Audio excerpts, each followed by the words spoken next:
This is the book of Micah, chapter 2, and verse 3.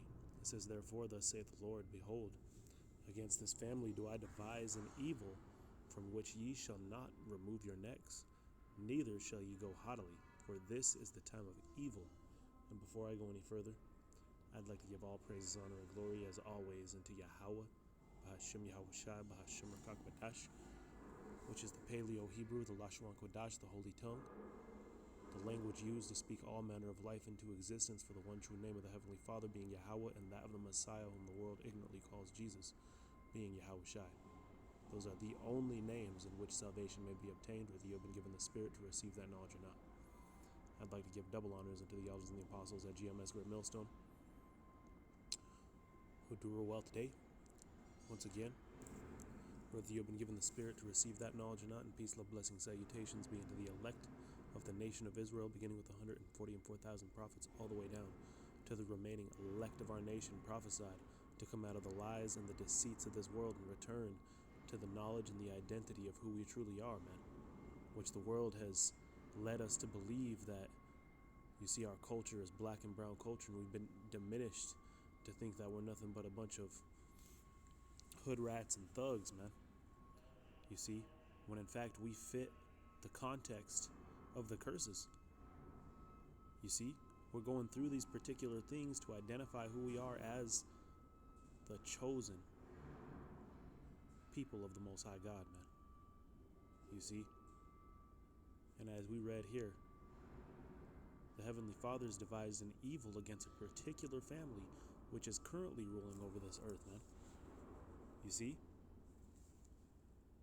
And an evil from which they will not escape. The Heavenly Father has prophesied, and it will come to pass, man. You see? In fact, he prophesied of the beginnings of this whole system that we're under, this beast system, during the Babylonian Empire. How this beast system would come into power, and how it would come in the form, all right, of Roman Greece, man. The revamped Roman Empire, man. This last beast system prophesied to rule over this earth. You see? And here it is that you're seeing the end of this beast system. The end of Esau's rat race, man. The end of what he has set up here on this side. You see? Let me go ahead and jump to the book of Malachi.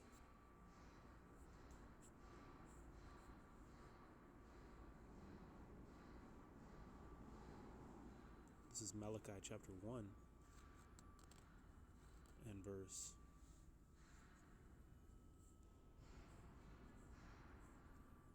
4. It reads, "Whereas Edom saith, We are impoverished, but we will return and build the desolate places. Thus saith the Lord of armies, They shall build, but I will throw down. They shall call them the border of wickedness." You see? These people that would be ruling over the earth today would be what? The border of wickedness. And the Heavenly Father said what? That they will build, but he will throw down, man. You see?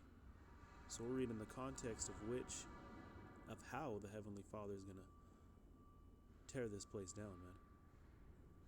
Which we got many, many, many precepts on. You see? One that comes to mind namely is Isaiah 63, man. Which, maybe we'll go ahead and grab that, because what did this verse start off with? "Whereas Edom saith, I'm impoverished." You see, the Edomites, going back to his blessing, going back to Genesis 27, and how he'd be blessed, which was by what, man?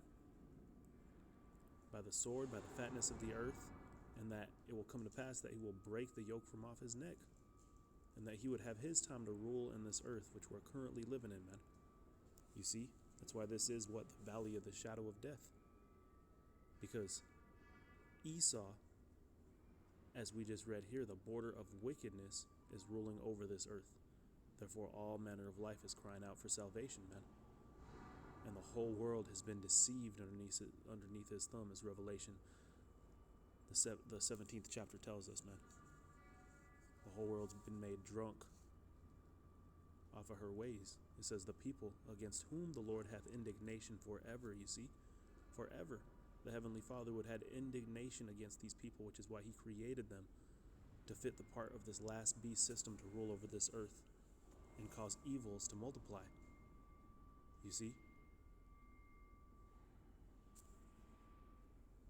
This is the book of Isaiah, chapter 63.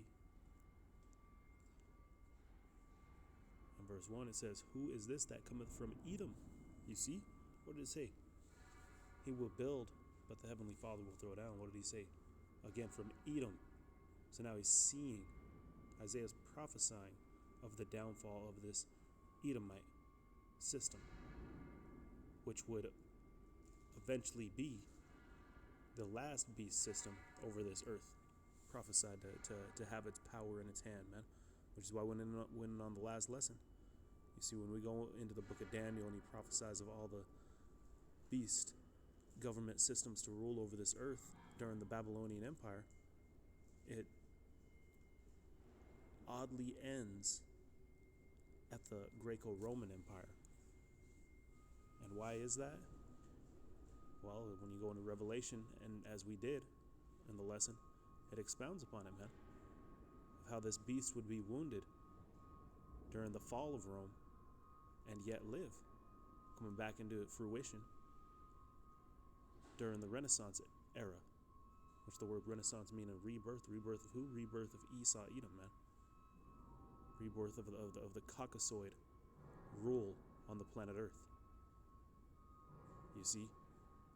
And again, what's being seen here is the end of their kingdom. It says, who is this that cometh from Edom with dyed garments from Bozrah, that this is glorious in his apparel, traveling in the greatness of his strength? In other words, what did he say? I shall not meet thee as a man. That's what Isaiah is seeing, man. Somebody that's looking glorious in their apparel, traveling in the greatness of strength. It says, I that speak in righteousness, mighty to save. Verse 2, wherefore art thou red in thine apparel? Right. Hey, he that speaks in righteousness, mighty to save. Hey, Yahushua, man. What is he saying? He's asking him, why are you red? Why are your clothes red? And thy garments like him that treadeth in the wine fat. I have trodden the winepress alone, and of the people there was none with me. Hey, in other words, there was none to loose those seals except for that one, man, who's now coming as the lion, you see, to conquer and wage war, which is why the book of Revelation tells you that, well, he's the King of Kings, crown, and has many crowns upon his head. He's coming to wage war with the government system of this earth, beginning with Esau, Edom. You see? Going on, it says, for I will tread them in mine anger and trample them in my fury, and their blood shall be sprinkled upon my garments. Look at that, man. He's going to tread them and trample them. So what is it? Does that mean he's actually going to just, he's just going to all of a sudden appear in the flesh right before Esau and be stomping him out, jumping on him? And no, man. In fact, we'll read the likeness of how Esau will be destroyed, which, the very detailed version you can find in 2nd Ezra, the 13th chapter. But anyway, going on, it says, and I will stain all my raiment. So there's going to be so much bloodshed that Isaiah saw him in this prophecy wearing blood-stained clothing, man, for an analogy, an example of what he's coming to do. Verse 4, for the day of vengeance is in mine heart, and the year of my redeemed is come. You see how that goes hand in hand, man? The vengeance and the redemption go hand in hand. This is true reparations right here, man. This is what we're reading about. This is how we're going to be delivered. This is how Esau is going to be paid for all the wrongdoings that he's done on this earth. And just like you see in the title of the video, man, you see, it's going to be gone in 60 minutes. Hey, what do we read earlier? He shall build, but I will throw down. Hey, so he's spent all this time building this place. The Heavenly Father is going to destroy it in 60 minutes, man. Just like Esau's movie, gone in 60 seconds. He'd be busting out there with them cars, man. Well, he's gonna be gone in 60 minutes. This is Revelation chapter 18. And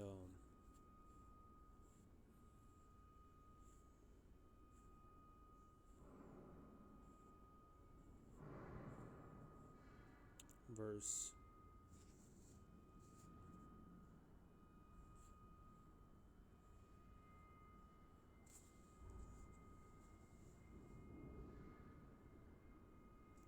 19, it says, and they cast dust upon their heads, and they cried weeping and wailing. This is those that,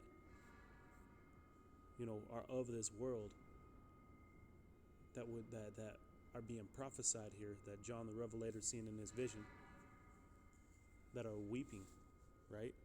They're wailing because they've seen the destruction of America, and they were of this world, man. You see?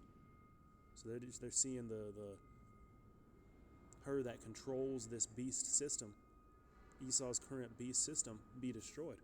This is, alas, alas, that great city wherein we were made rich, all that had ships in the sea by reason of her costliness. Right? And that's what Babylon has done, man. Filled the pockets. It's been a corporation to fill the pockets of the higher up Edomites of this world, man. It says, for in 1 hour, in 60 minutes, is she made desolate. In 60 minutes, this place is going to be destroyed, man. You see? And again, how is that going to be done? Verse 18. And cried when they saw the smoke of her burning. You see that burning, man? 200 million thermonuclear missiles are prophesied to end this place, man. That's overkill. You see? A good analogy for that would be what? A good analogy for that amount of death would be an outfit that's been completely drenched in blood.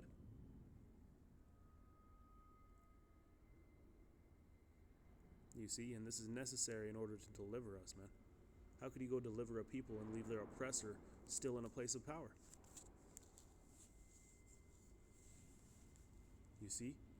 In fact, verse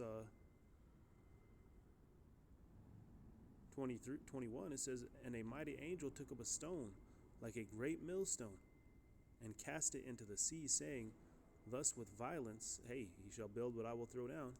Thus with violence shall the great city Babylon be thrown down, and shall be found no more at all. So this is going to be the end of Esau's system, man. Babylon ain't going to be set back up.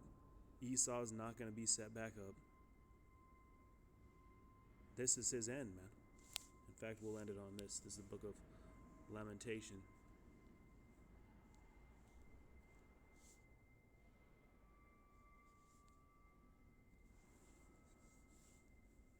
Chapter 5.